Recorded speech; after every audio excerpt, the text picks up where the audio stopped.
Kalau tujuan kita memang bukan akhlakul karimah li utamima makarimal akhlak, maka kita bertengkar terus. Nah, sana itu apa? Itu bisa kita buat sebanyak-banyaknya ya. Hudal linnas. Ya. Hudal linnas ini kan bukan hudan lil ulama, hudan lil umaro.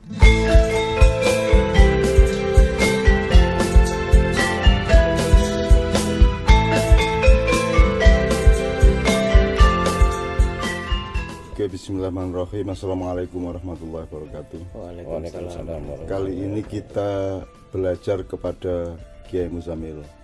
Judulnya kira-kira kenapa tadabbur, atau boleh juga apa beda antara tadabbur dengan tafsir.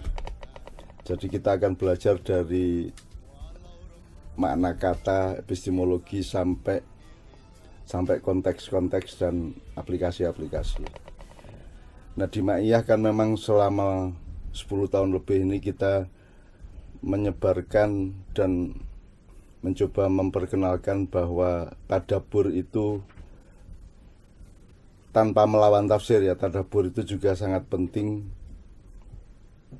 kita lakukan, tapi kita pelajari dulu karena gini, kita ini umat kenal Islam itu kan setelah sekian tahap. Jadi ada Allah yang kasih, terus ada Nabi dikasih wahyu, terus Nabinya mengalqur'ankan wahyu-wahyu itu, kemudian ada ulama-ulama yang menafsirkan. Nah, kita kenal Islam itu dari tahap ketika ulama menafsirkan.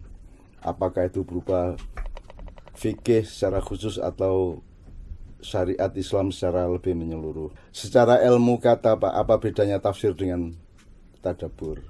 Kalau tadabbur itu dari asal kata itu kan, kalau dalam ilmu tasrif itu ya, itu kan termasuk fi'il yang khumasi, yang jumlah hurufnya 6.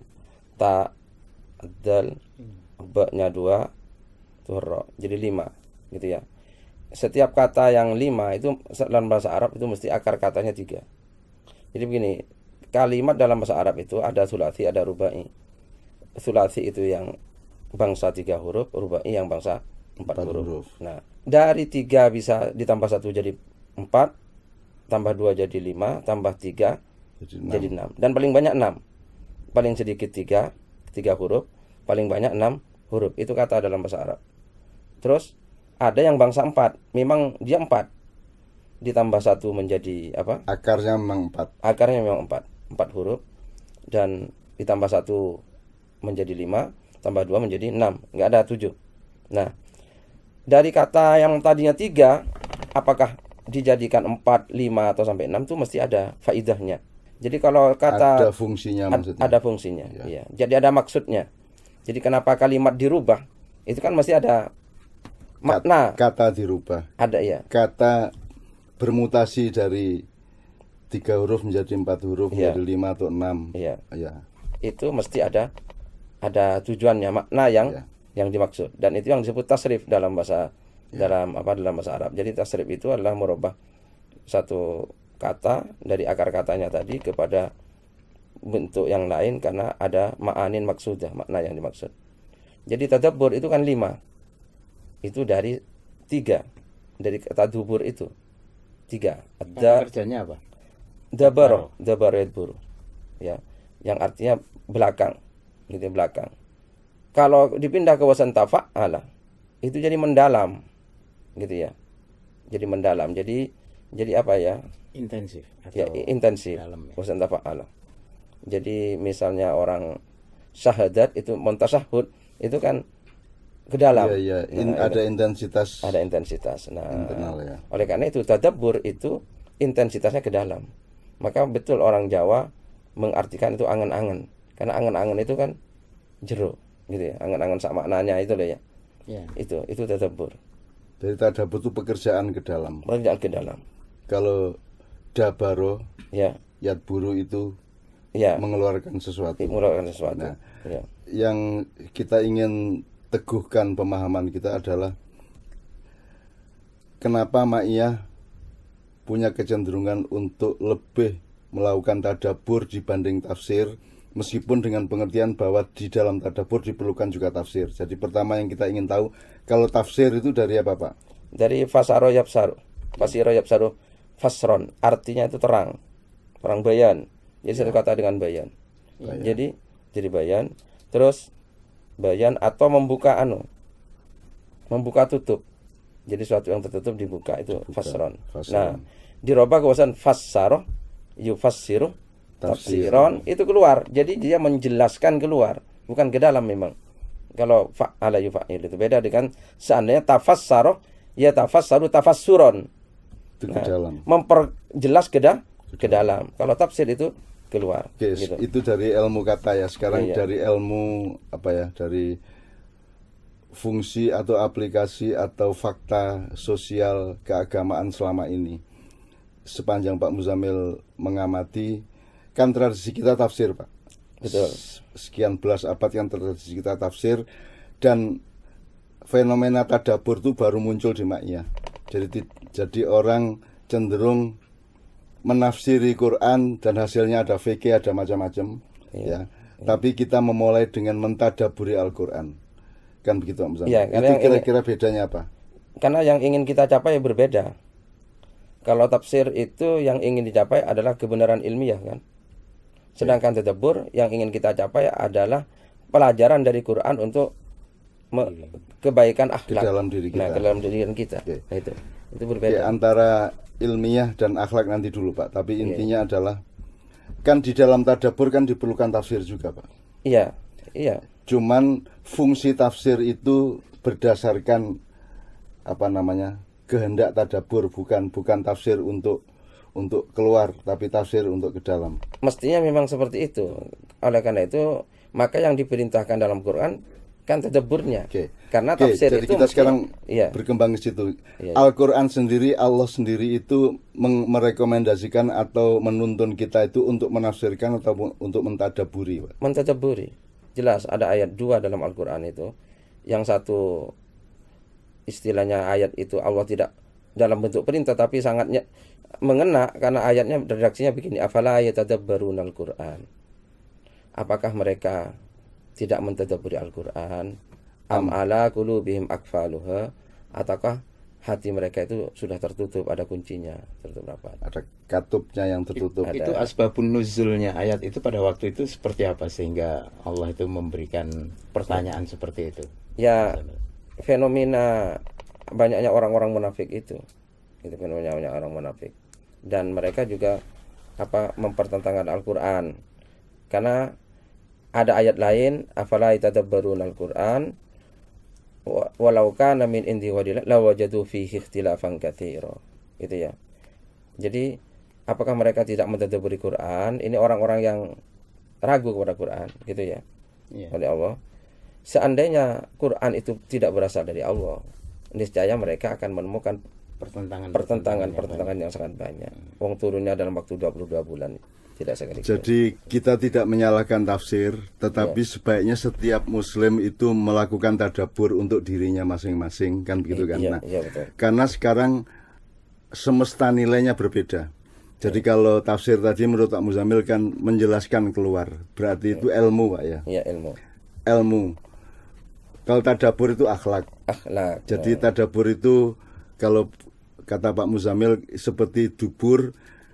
Itu yang kita perhatikan adalah keluarnya sesuatu dari dubur itu akan menggambarkan benar tidaknya isi perut, kan begitu. Jadi outputnya tadabbur adalah akhlak, outputnya tafsir adalah ilmu. Betul.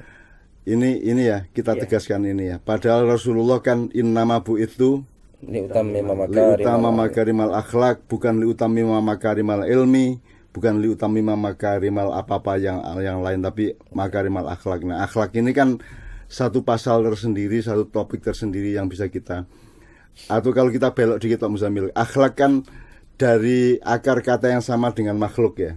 Betul, kholq ya. Nah, bagaimana memahami bahwa akhlak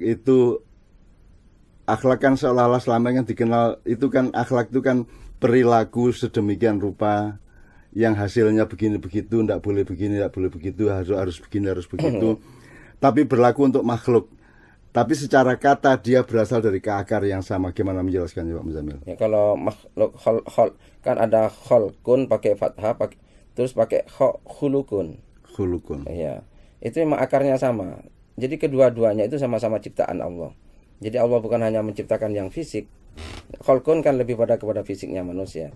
Sedangkan hulukun adalah dimensi kejiwaannya manusia, gitu ya. Oke. Jadi yang lebih lembut daripada khalqun.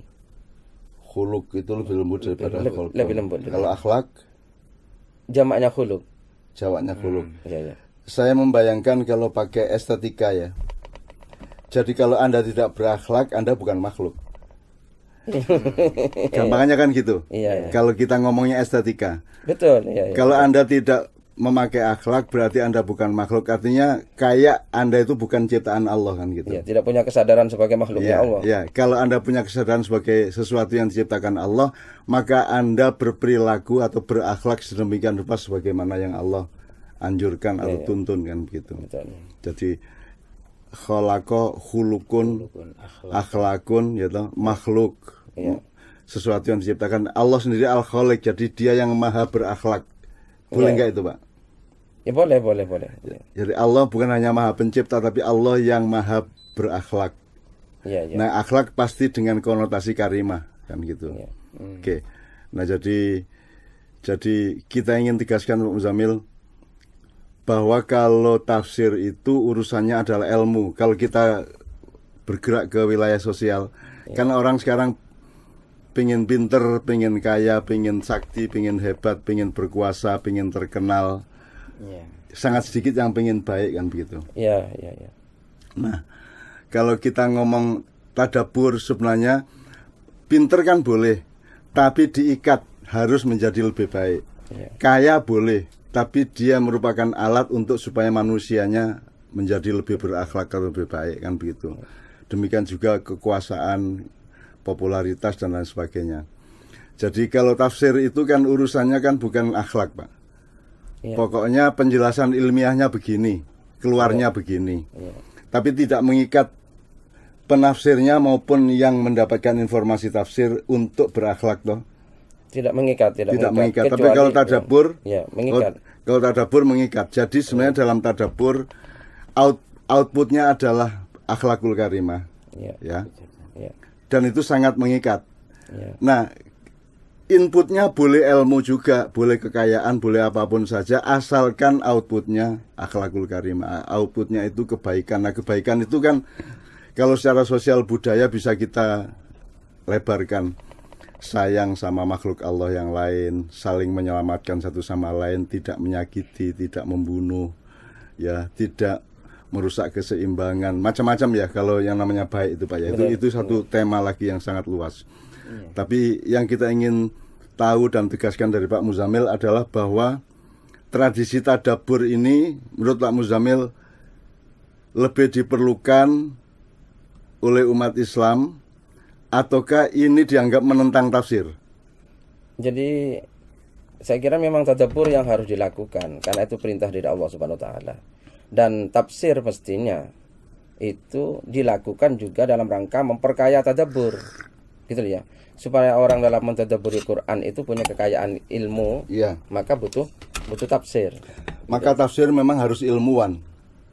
Iya. Tapi dengan catatan setiap muslim, setiap orang harus bertadabbur kan begitu. Iya. Termasuk dengan cara mengambil wacana-wacana dari tafsir. Nah, jadi tafsir bukan lawan dari tadabbur. Iya, tafsir itu komplementer atau betul. Saling bermanfaat. Iya. Apa namanya, Pak? Saling bermanfaat dalam bahasa Arab ya sudu ba'du. Iya. Jadi saling memperkuat tadabbur, memperkuat tafsir memperkuat tadabbur. Mestinya begitu. Mestinya begitu ya. Mestinya begitu kan. Ya. Saya gini Pak Muzamil, dari yang sudah kita obrolkan prinsip akhlak yang barusan kita bicarakan tadi itu bagian utama atau prinsipil dari tadabbur gitu kan. Sementara tadi tafsir itu lebih ke ilmu mungkin juga metode dan lain sebagainya. Pertanyaan saya adalah apakah tadabbur itu memang merupakan prinsip atau akhlak, ataukah dia juga terminologi yang mengarah kepada metodologi tertentu di dalam memahami ayat-ayat Al-Quran mungkin dibandingkan dengan tafsir? Sepertinya kalau kita lihat perkembangan sejarah, rupanya tadabbur ini hampir bisa dikatakan dilupakan. Gitu ya. Sehingga akhirnya yang berkembang kan tafsir. Dan tafsir inilah yang terus menjadi medan pertarungan umat Islam. Kenapa tafsir itu jadi medan? Bukan jadi medan untuk memperbaiki akhlak tadi, tapi medan pertarungan. Jadi ketika umat Islam punya kepentingan, maka yang diambil adalah ayat-ayat Al-Qur'an dengan tafsirnya.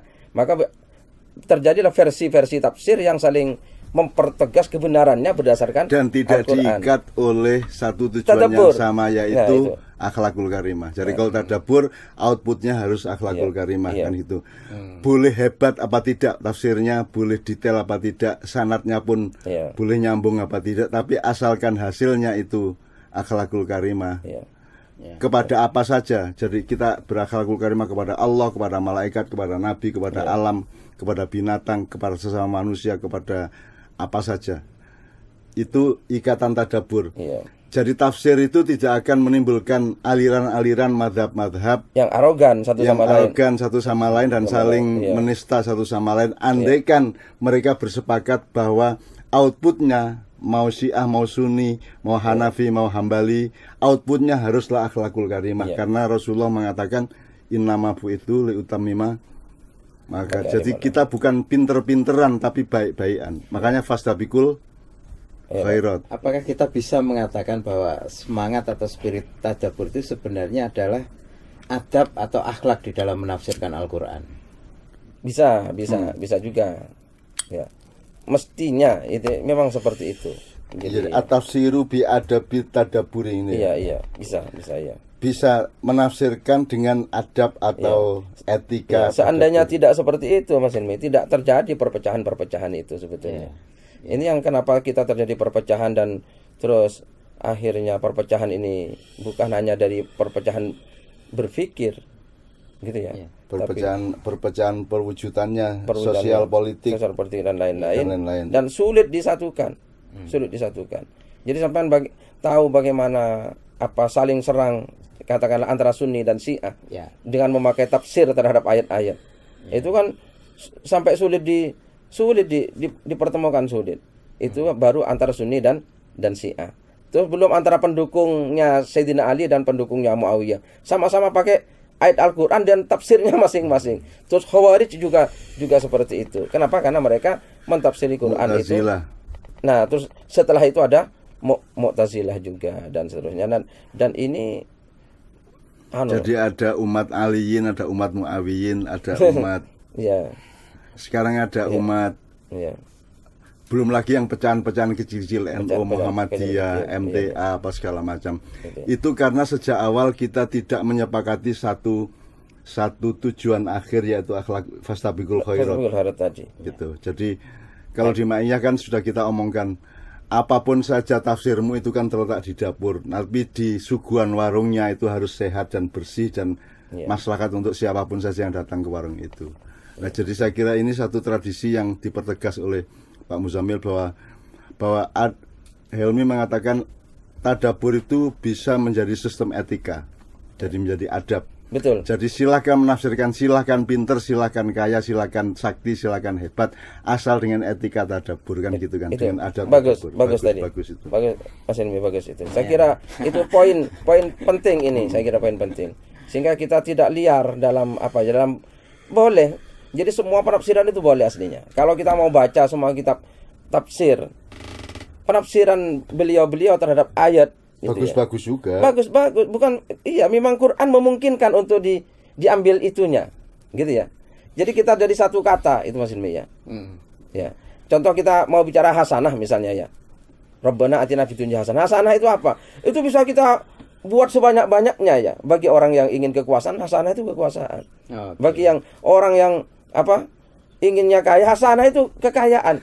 Kalau tujuan kita memang bukan akhlakul karimah liutamima makarimal akhlak, maka kita bertengkar terus. Nah itu sangat setuju. Karena tidak menyepakati tujuan bersama kita itu apa. Saya kira nanti akan menarik penyelaman lebih jauh tentang tadabbur sebagai prinsip dan sistem etika di dalam kita menafsirkan Al-Qur'an. Tapi saya juga ingin bertanya beberapa aspek lain yang terkait dengan tadabbur itu adalah saya pernah membaca sebuah buku Pak Muzamil yang menceritakan bahwa para mufassir modern ini mempertanyakan kepada hasanah tafsir klasik gitu ya. Di mana mereka para mufassir modern ini merasa kemapanan atau kebakuan tafsir-tafsir yang klasik itu sedemikian rupa canggihnya dalam tanda petik begitu, itu membuat tidak semua orang rasanya punya apa namanya tafsir, pintu ya, punya hak untuk lebih dekat kepada Al-Quran. Maka para mufassir modern seperti Ahmad Khan dan lain sebagainya itu ingin mendobrak itu, bahwa sesungguhnya kita punya apa namanya kesempatan yang sama untuk mengakses Al-Quran dengan berbagai perkembangan metodologi maupun paradigmanya, maupun tentu berkaitan dengan situasi dunia yang berubah atau berkembang gitu ya. Betul. Tampaknya ini seperti hal yang laten gitu ya, mungkin apa yang selalu ada. Nah, mungkin menurut Pak Muzamil kira-kira apakah memang keadaan yang demikian itu harus segera dialaramin nih? Ini sudah tidak baik ini situasi seperti ini, karena sesungguhnya setiap orang itu dengan backgroundnya masing-masing kalau bisa tidak punya alasan untuk tidak dekat dengan Al-Quran gitu. Nah, dalam konteks itu seperti saya tambahi pertanyaannya Mas. Iya. Kan kalau di Ma'iyah saya coba memudahkan jamaah. Sebenarnya kamu itu pinter nggak harus, hebat tuh nggak harus. Kalau hebat alhamdulillah, pinter alhamdulillah, tapi tidak harus. Asalkan outputnya baik. Asalkan output. Jadi misalnya kita menafsirkan sesuatu dengan ikatan tadabbur, sebenarnya ujian utamanya bukan tafsirnya secara ilmiah benar apa tidak. Ujian utamanya adalah outputnya, keluarannya itu, outcome-nya ya. Apa namanya? Hasil dari proses itu tadi membuat dia lebih baik apa tidak, kan kita mudahkan seperti itu. Meskipun itu bisa menjadi simplifikasi ya, tapi kita harapkan itu menjadi kesadaran utama, karena landasannya Pak Muzamil hudal linnas ya, syahrul ramadan hudal linnas. Hudal linnas ini kan bukan hudan lil ulama, hudan lil umaro, hudan lil yang lainnya. Jadi tidak spesifik, itu hudan linnas, artinya jadi meskipun Helmi presiden umpamanya, tapi kan yang diarah oleh Allah adalah manusianya. Betul. Dan itu bisa berarti Al-Quran itu bisa diakses oleh semua manusia, setiap manusia secara langsung. Sementara tradisi kita 14 abad itu kan kita harus ke KW4. Kita baru berpendapat iya apa tidak kan setelah dari Allah, Quran, Nabi, ulama, ada fikih baru ke kita. Jadi yang kita pahami sebagai Islam itu adalah hasil para ulama ini. Jadi itu sudah tahap kesekian. Sementara kita dihalangi untuk punya akses langsung kepada Al-Quran, padahal jelas hudan linnas. Itu dasarnya saya. Jadi dengan resiko bahwa ada variabel-variabel yang mungkin bisa juga negatif, tapi kita harus memastikan dan berani untuk mengatakan bahwa ya Quran itu untuk kamu mengakses langsung, kamu bergaul langsung sama Allah, kamu bersilaturahmi langsung sama Allah. Asalkan outputnya baik, kamu tidak benci orang, kamu tidak menyalahi orang, kamu tidak mencuri, kamu tidak membunuh, kamu tidak, dan seterusnya. Itu kan sudah lumayan tuh, daripada Al-Quran kita monopoli. Karena saya orang pinter, terus saya bilang kamu jangan nafsirkan kamu kan belum tentu tahu asbabun nuzulnya, kamu nggak menguasai bahasa Arab dan lain sebagainya dengan persyaratan ilmiah ya. Padahal kan jelas hudan linnas. Baru nanti ada kualifikasi lil ladzina amanu atau lil muttaqin gitu ya. Itu kualifikasi internal manusia. Tapi kalau hukum dasarnya, pasal utamanya adalah hudan linnas, ini petunjuk untuk manusia. Ada orang-orang tertentu ingin bertakwa, carilah petunjuk dalam Quran. Dia punya level sendiri yang bertakwa, yang beriman dan seterusnya. Tapi tidak ada hudan lil ulama. Tidak ada hudan lil asatir, tidak ada hudan lil habaib. Yang ada adalah hudan linnas. Jadi harus kita tradisikan bahwa setiap orang harus belajar melakukan tadabbur Quran untuk dirinya sendiri, sehingga terolah outputnya adalah innama bu'itsu liutamima makarimal akhlak. Jadi ikatannya pada akhlak, tidak pada pinter apa tidak, benar apa tidak, cum laude apa tidak. Ikatannya pada akhlakul karimah, kan begitu. Betul. Nah, mungkin Pak Muzamil bisa merespon yang ya. Jadi kalau melihat sejarahnya Mas Hilmi, sejarahnya tafsir gitu ya. Jadi kan gini.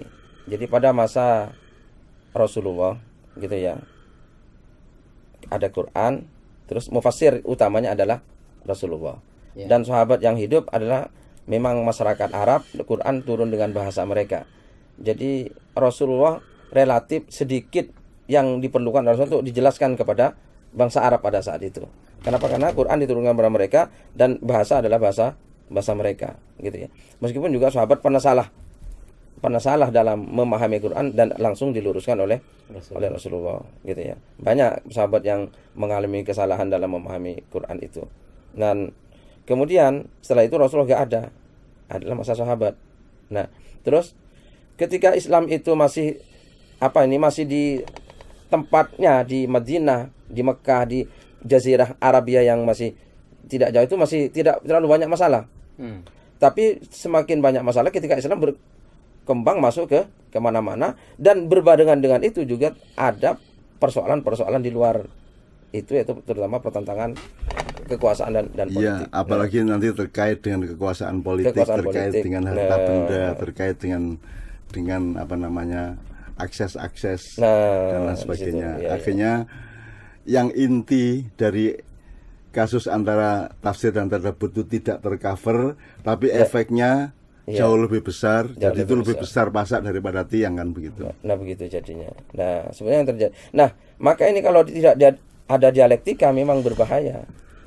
Mungkin pertama masalahnya ini alamiah, saya kira, bahwa akan ada orang yang ahli, ada yang tidak, itu ya. Tapi dalam persoalan berikutnya, ketika sekarang orang-orang yang dianggap ahli dan seterusnya ini bisa Jadi kalau ngomong sederhana gini, apakah orang yang lebih aksesibel Quran itu adalah orang yang pintar bahasa Arab dan mengerti asbabun nuzul dan lain sebagainya, atau ke orang yang kelakuannya baik? Kelakuannya baik. Jadi kalau pakai metode adab tadabbur, setiap orang punya akses dan boleh mengakses Al-Quran dan bersilaturahmi dengan Allah langsung. Ukurannya bukan kepandaiannya, kehebatannya, kesaktiannya, ukurannya adalah akhlaknya kepada orang lain, kepada makhluk-makhluk yang lain, begitu.